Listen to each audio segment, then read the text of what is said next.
Theodore McCarrick was once a prince of the Roman Catholic Church who rubbed elbows with presidents and had the ear of multiple popes. And when a priest abuse scandal rocked the American clergy more than a decade ago, I can't see how anyone in the United States today would cover up something like that. Yet a new lawsuit filed by a former New Jersey altar boy, John Doe 14, claims McCarrick was covering up plenty.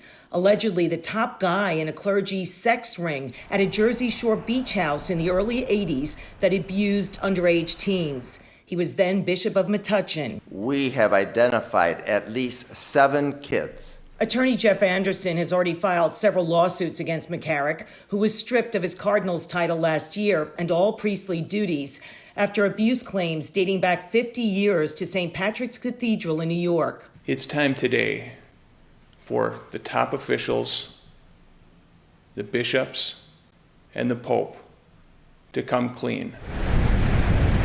The lawsuit said McCarrick had seminarians and priests from the Newark Archdiocese at his beach house parties. John Doe 14 said a Catholic brother from his high school groomed him for the parties.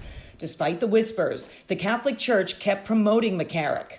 Mark Crawford, who runs a survivors group for abuse victims, says he had a meeting with McCarrick in the late 90s when McCarrick was Archbishop of Newark, and says he told McCarrick the Archbishop's priest secretary had molested him as a minor. He told me I was the first sexual abuse victim to sit with him and help him understand, and that he would not abandon me. They kept trying to offer money for my silence. Crawford said he wrote letters to cardinals around the U.S. and Vatican officials at the time, but they always redirected him back to McCarrick. Theodore McCarrick is now 90 years old, and he is no longer functioning as a priest.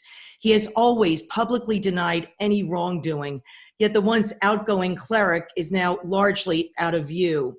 And the lawsuits that have bankrupted a number of dioceses around the nation just seem to keep on coming. I'm Mary Murphy, Pix 11 News.